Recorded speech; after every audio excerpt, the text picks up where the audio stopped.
Jo, Quoi? tu connais Orgman?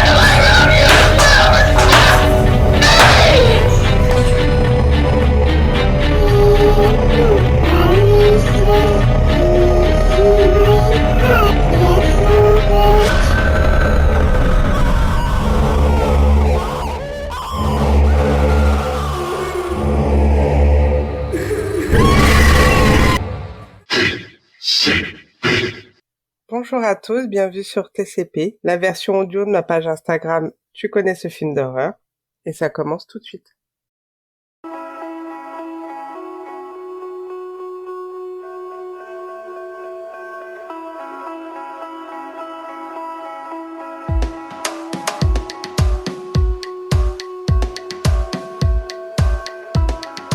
Donc, Hangman est un film de 2015 réalisé par Adam Madsen.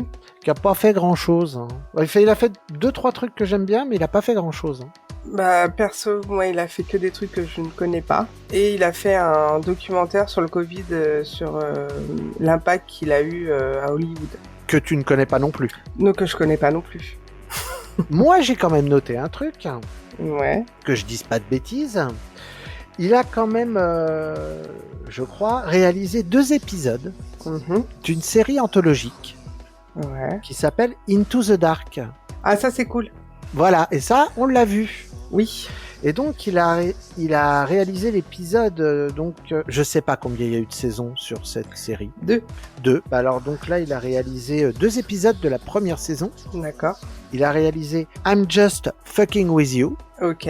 Un jeune homme et sa sœur qui se retrouvent dans un motel avec le gérant du motel complètement barjot. Oui, je l'aime beaucoup celui-là. Ouais, il est très sympa.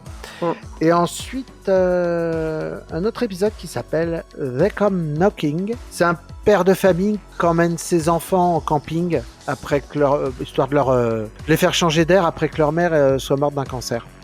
Alors, celui-ci est un peu plus surnaturel, mais sympa aussi. Ouais, il est plus dramatique. Le premier est complètement barré. Est barré, mais il est très très bien. Ouais. Donc, est-ce qu'on peut aussi conseiller de regarder la série Into the Dark ? Mais carrément, d'ailleurs, j'essaie de trouver un moyen pour en parler sur ma page. D'accord, mais et je crois qu'elle est dispo sur une plateforme, il me semble. Elle est dispo sur Amazon Prime. Voilà. Donc n'hésitez pas, c'est une série qui est très très cool. Très sympa, ouais. Donc en acteurs principaux, on a Jérémy Sisto, qui a d'ailleurs souvent travaillé avec lui, qui est ami avec Adam Madsen. Alors moi perso, je le connais que pour être je crois que c'est le rôle principal, si on veut. C'est on va dire le rôle du survivant. Dans le premier Détour mortel. D'accord. Avec Elisa Dushku. Alors, je veux rien dire sur Elisa Dushku, mais Elisa Dushku... Tu prononces beaucoup trop son prénom et son nom. Et ça veut dire quoi, ça ? T'as un problème avec elle ? Ah, c'est pas un problème. Hein. Non, voilà. Moi, je le connais que, on va dire... genre de mec que j'ai vu plein de fois dans plein de films. Oui, il a joué dans plein de films. Il a joué d'ailleurs dans Mai. Mais c'est vrai que beaucoup de second rôle. On va dire ça. Enfin, pour moi... Mais c'est vrai qu'il a le rôle principal dans Détour mortel et j'aime beaucoup Détour mortel. Ouais, moi je l'ai vu qu'une fois. Il a dû, franchement, il a dû jouer un flic dans une série, non ? Je sais pas si c'était un flic, mais je sais qu'il a fait des New York police judiciaire, qu'il a joué dans une série qui s'appelle FBI. Ouais, donc il a joué un flic dans une série policière. Mais ouais, sinon il a joué dans des petits films d'horreur ou des thrillers avec d'ailleurs Jennifer Lopez. D'accord. Angel Eye. Non, je connais pas. Après, je suis pas trop Jennifer Lopez. Moi, je suis très Elisa Dushku. Oui, non, on a compris. D'accord, ça. Ok. Non, je voulais être sûr. Ah, mais c'est sûr. Sinon, il a beaucoup participé au film parce qu'il a quand même mis son propre argent dans ce film.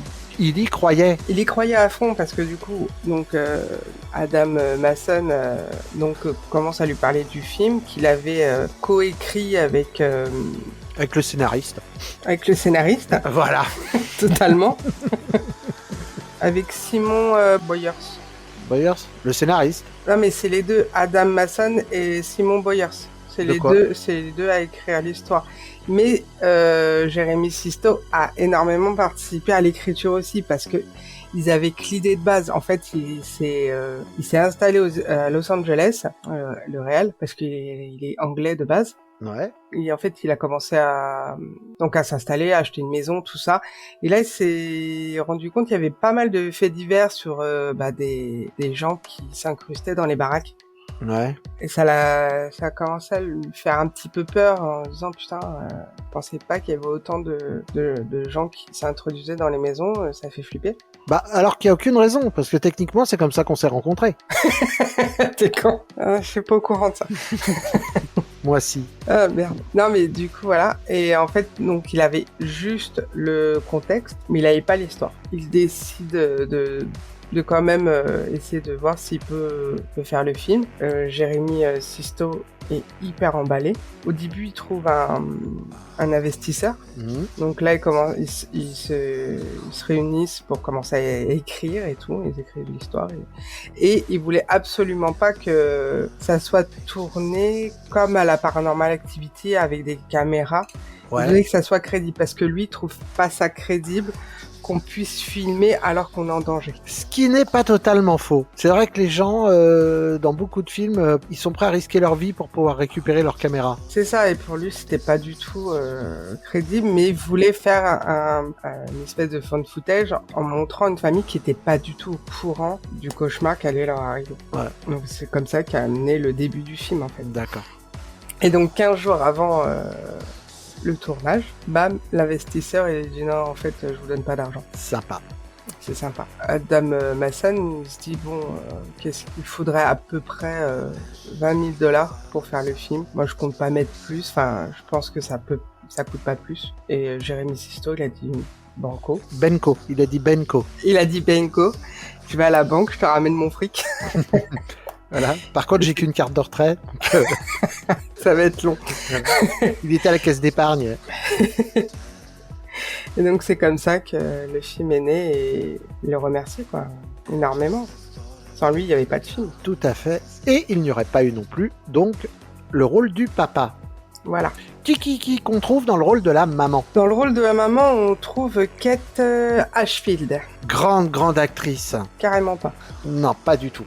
Mais bon, elle a quand même eu un rôle assez important dans un film assez important. Oui, carrément. Parce que c'est la fiancée de Sean. De Sean dans Shaun of the Dead. Et c'est à peu près tout. Hein. Elle a fait d'autres films, mais alors, franchement, moi, je les ai pas vus. Non, il n'y a rien qui m'a marqué. Mais c'est déjà pas mal. Oui, quand même, oui. Après, elle est pas américaine, quoi. Donc, non, elle est anglaise. Si ça se trouve, en Angleterre, c'est une actrice reconnue. Oui, peut-être. Fort possible. Parce que, en fait, les acteurs les plus connus du film sont quand même les enfants. Oui, donc Ryan Spinkins. Il a un nom de merde par contre. Alors c'est une fille. Elle a un nom de merde quand même. Donc voilà, elle c'est la grande sœur dans le film. On la vit aussi. S'appelle Marley dans le film. Ouais, elle s'appelle Marley. Et Marley a d'ailleurs joué dans la petite trilogie Fear Street. Ouais, un rôle important parce qu'elle est dans les 3 épisodes. Elle est dans les 3 épisodes et elle joue aussi dans Surveillance. Elle joue dans Surveillance. Oui, mais alors par contre, je m'en souviens pas. Pas du film, hein. Le film, j'en souviens très bien, mais le film est très très cool. Elle joue dans Surveillance. Ouais. Alors soit elle joue le rôle de l'enfant, oui, elle peut jouer que le rôle de l'enfant, parce que Surveillance, il est de 2008. Oui, elle joue ça. Elle joue le rôle de la petite fille dedans. D'accord. Donc je vous conseille Surveillance. Oui, carrément. Il est génial. Jennifer Link, la fille de David. Et franchement, le film est très très cool. Et puis il y a Bull Pullman dedans. Ouais, c'est vrai. Ouais. Et il y a Michael fucking Ironside. Voilà. Et son frère. Ty Spinkins, qui, lui, est le gamin dans Insidious. Ouais. Il a pas fait que des bons films, hein, comme quoi. et il aurait joué dans Iron Man 3. Mais il a joué dans pas mal de films connus. Ouais. Bah, dernièrement, il a joué dans un film. Alors, je sais pas s'il a été Oscarisé, ce film. Le film avec Brendan Fraser, The Whale. Il a quand même eu 3 Oscars. Non, mais je sais pas, je me tiens pas au courant. C'est pour ça, je savais qu'il était nominé, mais je sais pas s'il avait eu les Oscars. S'il en a eu, c'est très très bien. Oscar du meilleur acteur, Oscar du meilleur maquillage, coiffure, Oscar de la meilleure actrice de second rôle. D'accord. Oui, donc le gamin, bon, ça va, il fait son petit bout de chemin quand même. Oui, il a joué quand même dans des films assez connus. Il a joué dans Jurassic World. Oui, aussi. Pas forcément que des bons films, mais ça a le mérite d'être des films connus. Est-ce que tu parles d'Insidious? Ah, carrément, quoi. Donc, la bande-son a été réalisée par Anthony Maiovi. Quoi? Anthony quoi? Maiovi. Anthony Maiovi. D'accord. Donc, il y a eu une sortie numérique et ensuite sur vinyle en 2016. D'accord, donc il y a eu quand même une BO pour le film. Ouais. Voilà, moi, j'ai retenu qu'une chanson. Bah, j'ai trouvé qu'une chanson, moi, surtout. Moi aussi. Voilà. Mais je me dis, il y a eu un vinyle. Alors, est-ce qu'il y a eu qu'une chanson sur le vinyle? Ouais, c'est un maxi, peut-être. Ouais. La chanson dure 17 minutes. Mais après, elle est cool, hein. Moi, je la trouve ouais, cool. c'est pas mal. C'est pas mal. Après, elle reste pas dans la tête. Hein. Non, mais elle est pas mal. La musique, ça fait une musique d'ambiance. Elle te met bien dans l'ambiance. Ouais. Un peu thriller, quoi. Alors, on va pas parler de Soussou. Ouais. Et on va pas parler de Soussou. Parce que j'ai rien trouvé, en fait. Hein. Est-ce qu'il est sorti au cinéma, déjà Je sais pas. Franchement, je sais pas s'il est sorti qu'en DTV ou j'en sais rien.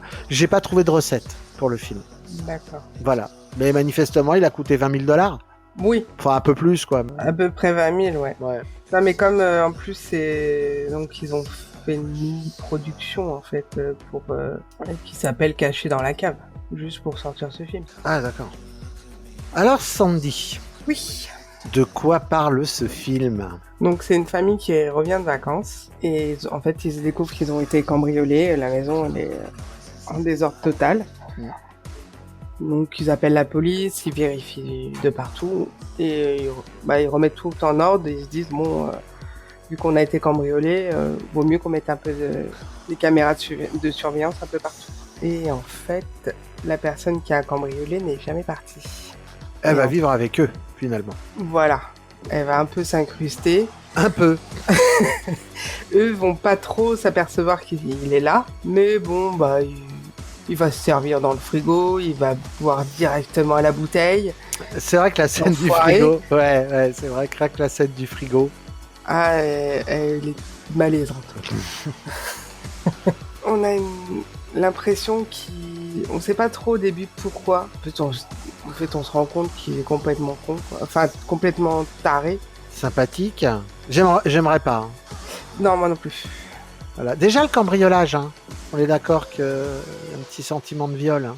Oui. Ouais, parce que tu te demandes qu'est-ce qu'ils ont trouvé. Qu'est-ce qu'ils ont touché. Est-ce qu'ils ont mâché mes culottes. Enfin bon, tu vois, tous ces trucs-là, quoi. Hein? Ça, non, je me suis pas posé la question. Tu devrais. Qui aurait envie de mâcher tes culottes? Surtout que tu te portes pas de culottes. Non, mais toi, ils peuvent très bien mâcher. Attends, ils peuvent très bien mâcher tes culottes et renifler mes slips, hein. Il y a les pervers, hein.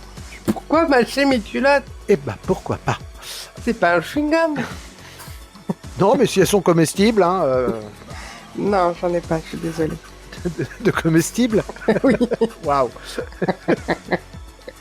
Je suis désolée de vous décevoir. Alors bon, on est sur un petit film. Oui, tout petit film. Hein. Mais qui a quand même ses petites anecdotes. Oui. Oui, merci de confirmer. Oui, tout à fait. Déjà, on sait que le frère et la sœur dans le film sont aussi frères et sœurs dans la vraie vie. Et que l'histoire de base s'est inspirée de faits divers. Et veux-tu que je te raconte 2 des faits divers dont il s'est inspiré? Ah, j'aimerais bien. Puisque t'es sage, on y va. Merci. Nous allons partir au Japon en 2008. Et donc nous avons un jeune japonais célibataire qui vit seul et qui commence à remarquer que sa nourriture disparaît. Il se dit qu'il est peut-être somnambule ou même qu'il a, pourquoi pas, des moments d'absence et qu'il se souvient pas qu'il a consommé cette nourriture, mais au bout d'1 an, quand même très patient, il installe des caméras cachées un petit peu partout dans son appartement, en pensant qu'il y avait peut-être quelqu'un qui s'introduisait la journée chez lui pendant qu'il n'était pas là. Et au moment de visionner qu'il avait filmé, il a repéré une femme sortant d'un petit espace de rangement en hauteur que ce jeune homme n'a jamais utilisé. Donc elle mangeait sa nourriture, elle regardait sa télé, et puis elle prenait une petite douche pendant qu'il était absent. Il a appelé la police et il a découvert qu'une femme de 58 ans habitait dans ce tout petit espace sur un tout petit matelas, et donc elle s'est fait arrêter et elle a admis qu'elle avait utilisé la douche et mangé la nourriture, mais qu'elle avait jamais rien volé. Alors ça, c'était l'histoire soft, même si on peut estimer qu'avoir quelqu'un de caché chez soi, c'est pas ce qu'il y a de plus soft. Mais j'ai une histoire un petit peu plus dramatique, dont s'est inspiré le réal.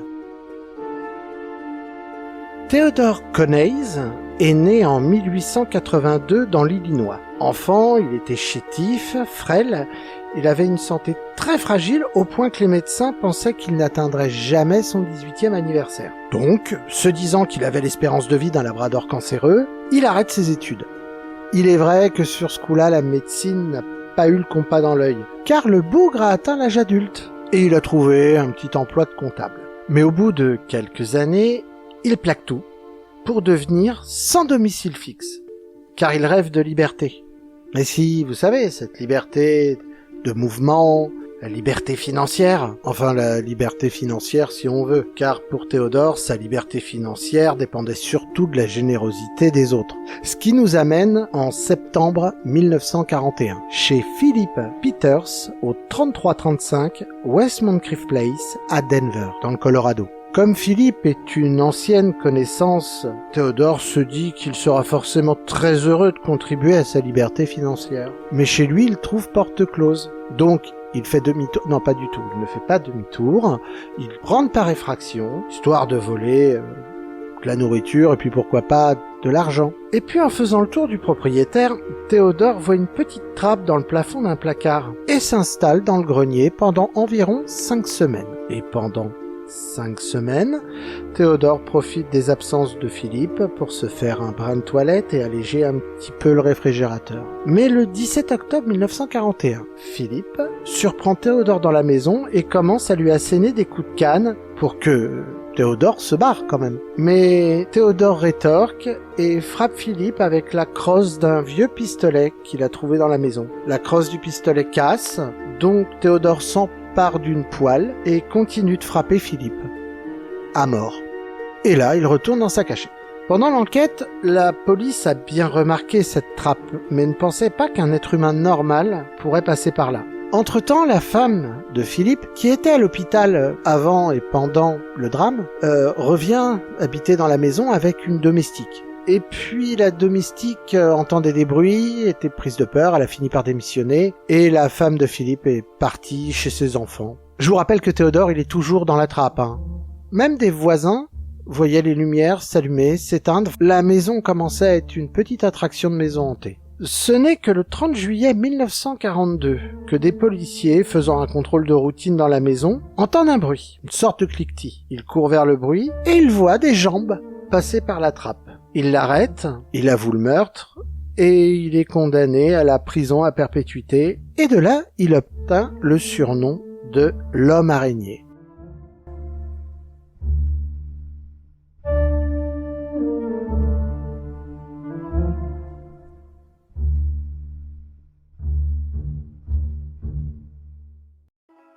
Donc c'est moi qui t'ai fait découvrir ce film. T'en as pensé quoi? On n'est pas sur un chef-d'œuvre. Mm-hmm.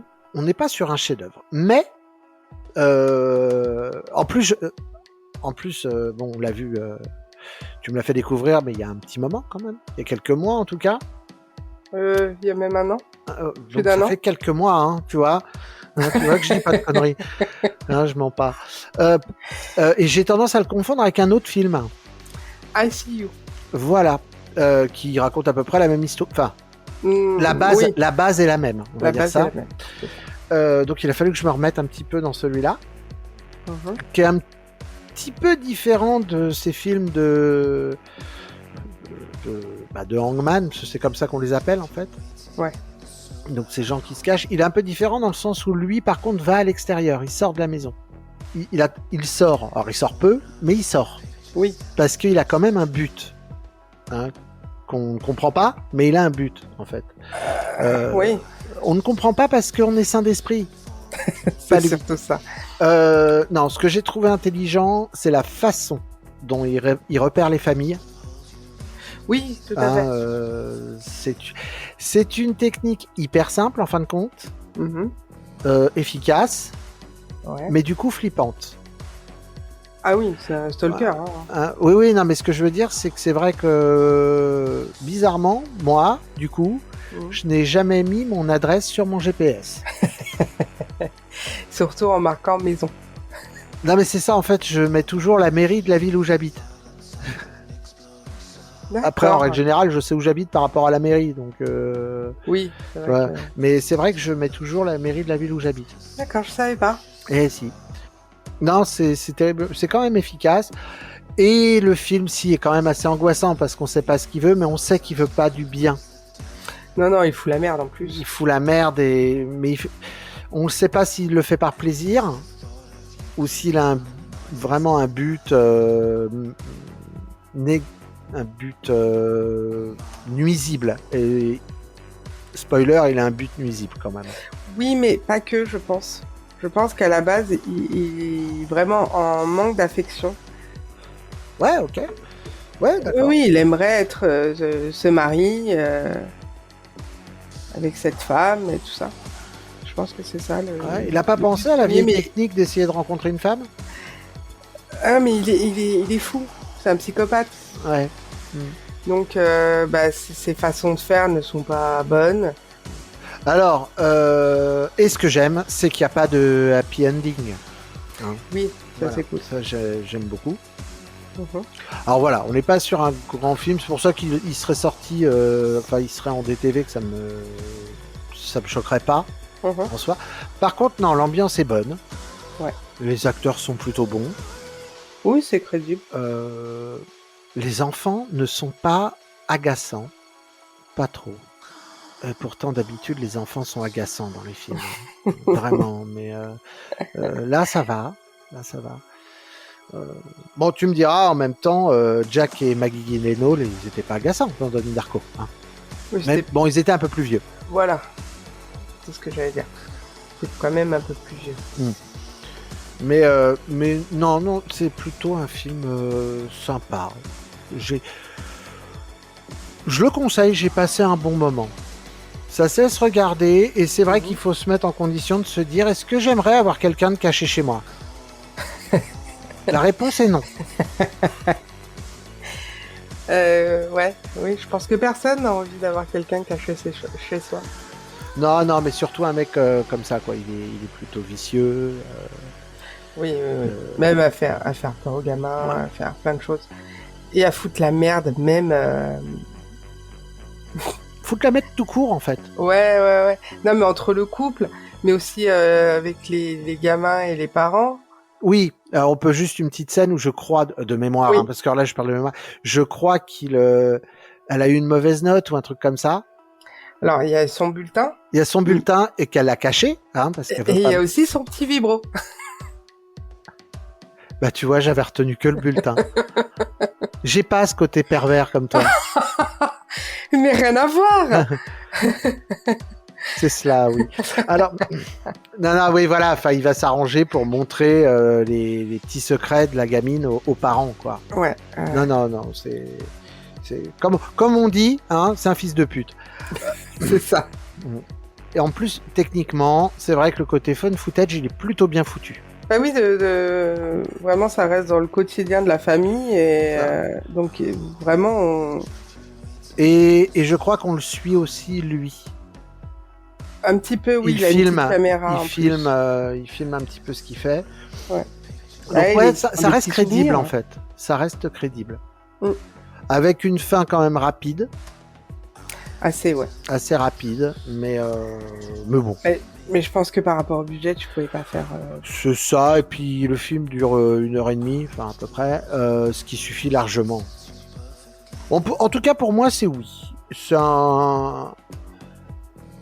C'est un bon film. Oui. Et pour toi? Bah pour moi, oui, ça a été une découverte très sympa. Je m'attendais à rien le mettant la première fois parce c'est quand même un film pas connu. Il était dans la liste de fin des films d'horreur sur Prime. Donc je m'attendais vraiment à rien et j'ai été surpris et vraiment dans le bon sens. On sent pas trop le film bas budget. Parce que, voilà, l'histoire est simple, tout ça, mais je te laisse regarder. Il y a des films qui ont plus de budget que ça et qui ont la même ambiance. Ouais. Donc, non, très bien. Bah moi je l'ai trouvé meilleur que justement l'autre avec qui je le confondais, ICU. Oui. Et qui doit avoir un meilleur budget. Ah oui, je pense, parce qu'il y a quand même Ellen Hunt dedans. Il est pas mauvais, mais je préfère quand même il est beaucoup moins bien, je trouve, ouais. Par rapport à celui-là, ouais. Mais j'aime bien l'ambiance, j'aime bien que ça se finisse mal. J'aime bien ses coups de pute. Oui. Par contre, on n'a aucune empathie pour lui, hein. Non, aucune. Mais même quand il pleure, rien à foutre. Ouais, enfin bon, on est sur un psychopathe. Hein. Faut imaginer un mec qui se branle en chialant devant un miroir. C'est oui. Quand même. Enfin, il fait pas ça, mais vous m'avez compris. Et même ce côté dégueulasse où il va boire à même la bouteille, il va se servir dans le frigo. Mais je me demande, il crache pas dans la bouteille. Ouais. Je crois qu'il boit, il crache dans la bouteille, il la remet dans le frigo. Et, ouais. Et l'image d'après, c'est le père qui se lève et qui boit aussi à la bouteille. Ouais, c'est bien dégueulasse. Donc, la moralité de ce film est ne buvez pas à la bouteille. Non, très bon film, je le recommande. Bah, tu le recommandes, c'est bien beau, mais est-ce que les gens peuvent le voir? Et il est toujours disponible sur Prime. Un oui aurait suffi. Ouais, donc on peut le voir sur Prime, ce qui est quand même une bonne chose. Ouais. Parce que c'est quand même assez facile d'accès. Oui, puis je pensais qu'il allait plus y être parce que ça fait quand même un moment que je l'ai vu. Et il est toujours dispo, donc c'est cool. Ouais. En général, ils disparaissent vite, les filles. Alors, Sandy. Oui. Est-ce que tu as eu des commentaires sur le film précédent qui était Taxidermie? Oui, quelques-uns. Donc on a Cinéorus Podcast qui a laissé un commentaire. Assez incroyable, des images que je n'oublierai jamais. Ah bah non. Hein. Amy aime le cinéma Oh Boys. Ça a l'air dégueu, je suis curieuse. Et tu as raison, il faut être curieuse. The Horror in You Screen Here. Ouais. Un des films les plus singuliers que j'ai vus, il m'a longtemps marqué. Ah oui, ouais, non, il a raison. C'est singulier, on avait prévenu. Hein. C'est vrai. C'est un film assez unique. Johan Crazy Movie, culte, 16+. Ouais, c'est vrai que j'ai tendance à initier mes filles aux films d'horreur. Celui-là n'en fait pas partie. Non. Bon, déjà, elle se ferait chier. Oui, je pense. Elle se ferait chier et puis bon, c'est vrai que je préfère leur montrer des gens qui se font éventrer plutôt que des gens qui dégueulent. Ça, c'est...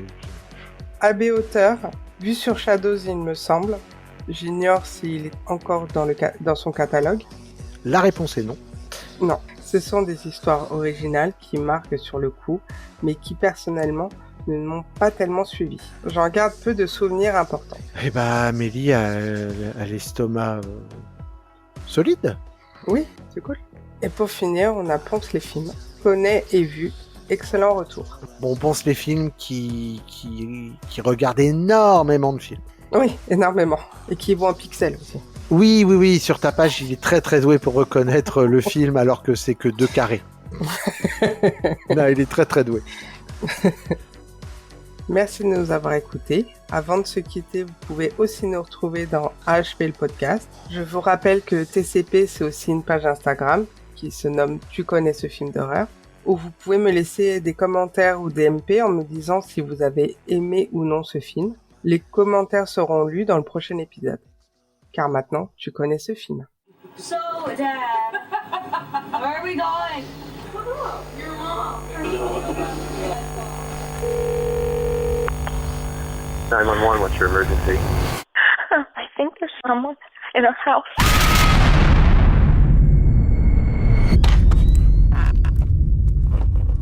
Can you please get off your phone for 10 minutes? No, Mom! Oh my God. Hello? You guys wait outside. I'll call the Call the police. cops. The house is clear. You sure? Yeah, what they do is they break in your vehicle and they hit home on your GPS. And now they know you're out of town, they know where you live. Like it's probably just the kids looking to party.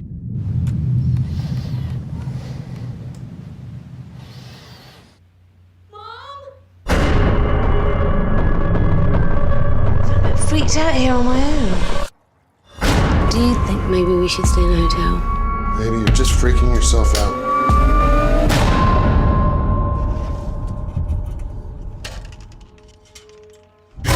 It's all right. It's nothing to be afraid of, okay? The doors and windows are all done.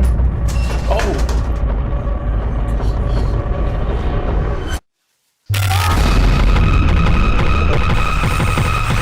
Stop it for a second.